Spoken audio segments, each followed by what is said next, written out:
В нашей деревне жил лесник, странный человек, невзрачный и мрачный. Он был не лесник, а настоящий лесовик, и ему была ненавистна вся система закапывания биоматериала на поляне. Что в лесу начнешь копать, когда место кончится, никто, конечно, не воспринимал его всерьез, и вот что происходило. Жил-был лесник, у него была жена, красавица, подобной которой мир еще не видел. Они жили счастливо, не подозревая о предстоящем испытании, которое уготовила им судьба. Наш дом, как коммуна, находился на иждивении государства. Зарплаты были маленькие, финансирования не было, а жить хотелось всем, особенно главному врачу. Он был жадным и заключал всевозможные сделки. Говорят, он даже продавал детей. Например, одна богатая городская девка хотела завести ребенка, но не стала. Она не хочет портить свою фигуру. Взять его из детского дома – не вариант для таких людей. У Тома плохая генетика, и тогда вся общественность будет знать, что какая-то семья усыновила.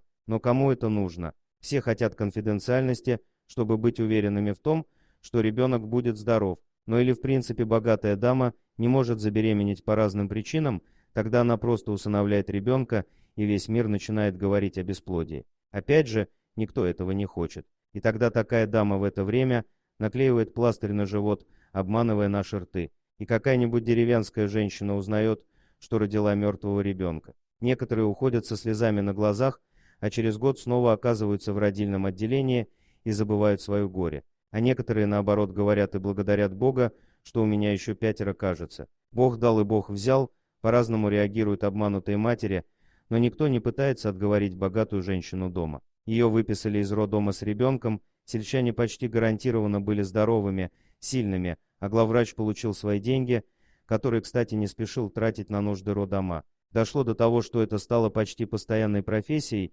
можно было выбирать цвет волос, глаз, за плату, конечно. Один лесник и его жена впутались в эту неразбериху, и вот у них родился сын. После рождения женщина услышала крик мальчика, как и должно было быть. Счастливая мать ждала, чтобы показать ребенка, но он вдруг замолчал. «Где мой ребенок? Покажите мне его. Что случилось?» Волнуется она, но встать по понятным причинам не может. «Мама, лежи спокойно», — говорит акушерка. «Где мой мальчик?» — настаивает она. «Не волнуйтесь, вы молодая, у вас еще будут дети, но ваш мальчик не выжил», — говорят ей. Но, понятное дело, женщина впала в истерику. Укол успокоительного, и на следующий день все повторилось. «Я хочу говорить, я хочу видеть своего ребенка», — поняла мать. Ей сказали, а она ответила, что не верит, что он мертв. Тогда они отвели его в заднюю комнату, вынесли, как 0 шоу. Вы видите 5 или 6 свежих могил на той поляне с колями там, у леса.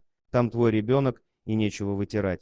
В общем, они быстро выписали ее из родильного отделения. Они думали, что избавились от нее, но это было не так. Она все время приходила и требовала рассказать, куда делся ее ребенок, адреса всех, кого выписали в те дни. Она говорит, если бы я только могла видеть или хотя бы слышать, я бы узнала своего ребенка из 1000. Но что бы вы сделали? Каким-то образом она узнала, что здесь действуют такие схемы, что вы богаты, а детей кормят. Короче говоря, она не поверила, что ребенок умер. Она потеряла кукушку и с горя бросилась в реку, утопая в осознании того, что больше никогда не увидит своего сына. Но кто по своей воле признается в том, что считает чужого ребенка своим, жена лесника не выдержала такого нервного напряжения, и теперь он был не только вдовцом, но и без сына. Было счастье, а потом его не стало. Все получилось так сокрушительно, все, что казалось постоянным и вечным, рухнуло в одночасье. «Хватит, рыбка, ты сделала наш лес мрачным и необщительным».